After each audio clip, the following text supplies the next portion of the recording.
بسم الله الرحمن الرحيم. halkan waxaan kusoo gudbinayaa baaq nabadeed ku socda labada beelood ee walaalaha ah Waliid Garaad iyo Cali Gari.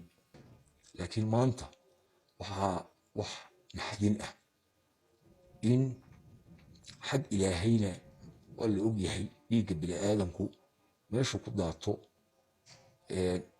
waa la og yahay qur-aanku wuxuu ka yiri iyo halkuu ka taagan tahay diinta islaamku.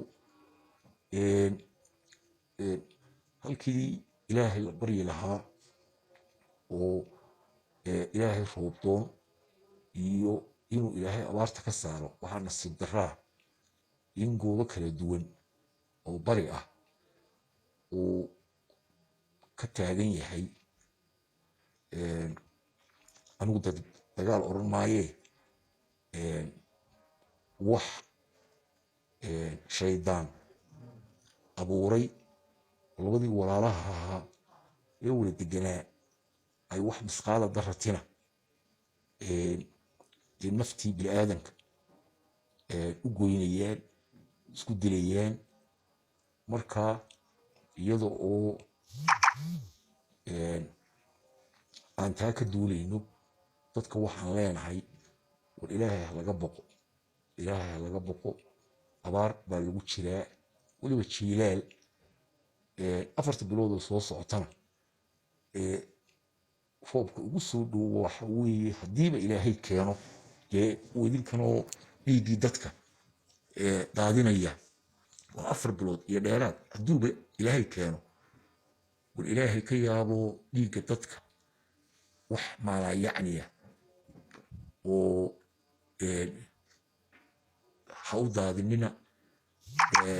midna dadka waxaan u sheegayaa weli waxyaabaha dhowrkan sannadoodee tegey dhacaya, arrin dhulbahante ab iyo isir looma lahayn. maxaa loo eedeynayaa dadka kale? war eeddu waxay saaran tahay qoomiyadda dhulbahante la yiraa, mid daba jooga iyo mid guda joogaba.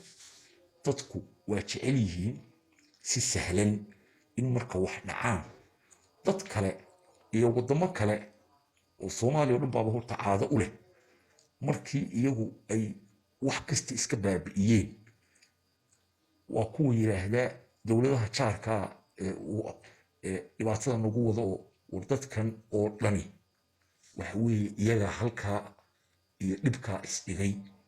iyo ilaahay waynu aragnaa 5 sano ee tegey abaariba abaar ayay keentay.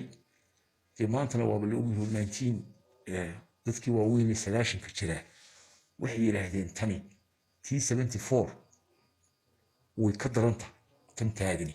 waa tii 74 aad maqasheen waxa iyo dunida u soo gurmatay. iyo markaa baaqan waa baaq nabadeed. garaadadii iyo buuhoodii cuqaasheedii iyo welwid way ka hadleen, wayna ku dhex jiraan. ilaahay ku gacan qabtee.